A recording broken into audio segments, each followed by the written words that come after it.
Hi, this is Nicholas Bell with IONCINEMA, here to review Deerskin, the latest film directed by Quentin Dupieux, which will be available on digital on demand May 1st, 2020, courtesy of Greenwich Entertainment. Of course, the film premiered at the 2019 Cannes Film Festival, where it opened the Director's Fortnight sidebar.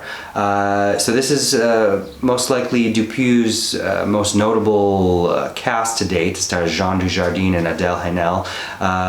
If you're familiar with any of the director's previous works, you'll kind of probably already know what you're in for. This film is an absurdist black comedy about kind of an elaborate making of a snuff film.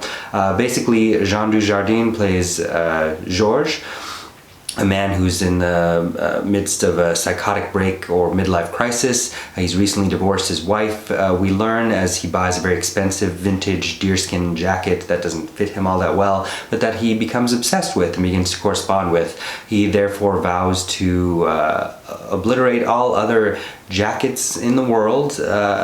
He buys the jacket from Albert Delpy, the father, of course, of Julie Delpy, who also gives him a camera, and he starts to film his endeavors. He's somewhere in some rural hamlet in France, and he meets a bartender played by Adèle Haenel, Denise. She happens to be a film editor and edits his raw footage, which become increasingly more violent because, of course, he runs out of money and has to start killing the jacket wearers. So the film is really one long-running gag. The first time I saw the film, it's not something that really sits well at a major film festival, and I probably was a little warmer towards it the second time around. If anything, it feels probably most akin to Dupieux's 2012 film Wrong, starring Jack Plotnick, but really you could make those connections with any of his other works, from Rubber to Rom-Cops to Réalité.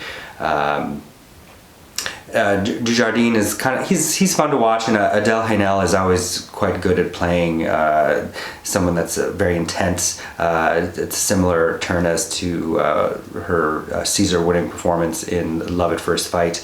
But it does feel like one long running gag, and it's a film that you might have to be in the mood for, even though it is only an hour and 16 minutes. Overall, I would give this 3 out of 5 stars. Thank you.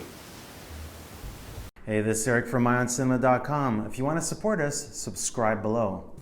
For more reviews, interviews, film festival coverage from Sundance, Cannes, Toronto, you want to check out these guys on this side.